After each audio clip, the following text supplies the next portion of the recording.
How did you feel when you found out that you were pregnant? I was absolutely terrified.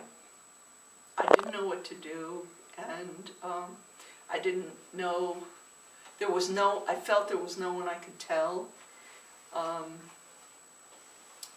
By that time I was back at college. Well, let me back up a little bit. I grew up in a very religious, fundamentalist Christian Protestant family. My mother was a Methodist minister for a time. My dad was a church organist. They were very religious, and I was going to a Wesleyan Methodist college where the rules were no drinking, dancing, smoking, playing cards. So I would have been expelled from college. My parents probably would have not wanted to have anything to do with me.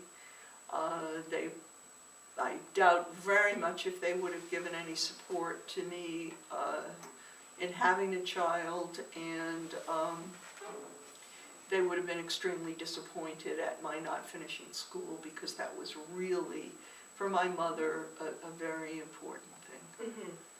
It was the summer of 1969, and I was between my junior and senior year of college. He had told me that he was sterile, and so we weren't using any birth control.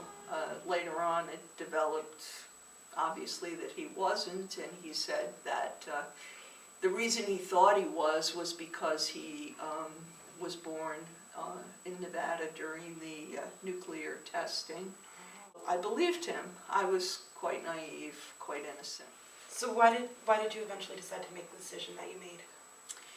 Well, as I said, I felt like I really didn't have any choice. Having sex outside of marriage was beyond the pale, and getting pregnant, you know, in those days was still somewhat considered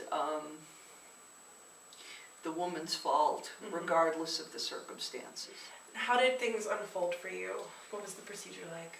Okay. With the experience? First of all, it was a legal abortion rather than totally illegal, because there was a loophole in the law that allowed for abortion in the case of it being harmful to the health of the mother. And so in my case, they interpreted that as being harmful to the mental health of the mother. So I had to see 3 different psychiatrists, talk to them, and they listened to my story and then certified that it was harmful to my mental health. I went into the hospital. They put me on the maternity ward. Because I was 4.5 months pregnant, some of the easier abortion methods were not available to me, so what they did is they injected me in my uterus with a saline solution, which then forced contractions and labor and finally expelling the fetus. It took about 24 hours. It was absolutely the most excruciating pain I have ever felt. I drove back to college. By that point, student teaching was finished, and I went back to class, and I finished out the year, graduated, and then I got a teaching job and started teaching the next fall. And that was it. I never told anyone. No one knew. I understand after Roe v. Wade became legal, you had a second procedure? The circumstances were that my husband was divorcing me, and I felt that it was a good time to get off birth control. I had unprotected sex, and it was a one-night stand, and I got pregnant.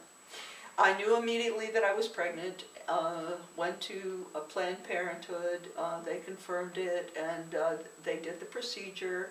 It was very, very simple. It was the vacuum procedure because I wasn't very far along. I believe it cost me about $200. which is very different from what the original one cost me, $12.50, of course, a very different procedure. And I've been told that in today's dollars, that $1,250 would probably correspond to about $7,500. Wow. So for a college student at that time, it was a lot of money and it was very difficult. What do you think today, if how things would change today if Roe v. Wade were further restricted? I just think it would be horrible. I think that going back to that time would make women, would require women to make horrible choices and even deadly choices. And I think I was one of the fortunate ones because I'm white, because even though my parents didn't have a lot of money, I was in the middle class and went to a good high school where I got a good education and therefore was pretty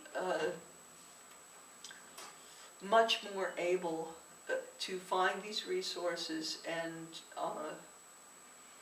be able to take care of my problem by being pregnant. To go back to that time for women would be absolutely unthinkable to me. I just think I frankly can't understand the position of the right to lifers. I mean, I can understand that somebody feels that unborn child is a potential human and that they feel that it's murder to kill that unborn child. That I can understand. What I don't understand is that they feel like they can tell other people what to do with their bodies. I don't think any man has the right to tell a woman or to force a woman to carry a fetus to term against her will. And one of the things that I think is really a strange paradox is that many of the right to lifers also support the death penalty. They support war, where young men and women are going to be killed. And very few of them that I'm aware of work hard at helping to care for those children that are already born, that have been born poor or sick or are being mistreated. It just, to me, it makes it clear that the real agenda here is to control women, to control their bodies, to ensure that they do not have the freedom to make their own choices, that they do not have the freedom to exist outside of what is perceived as the feminine role in life.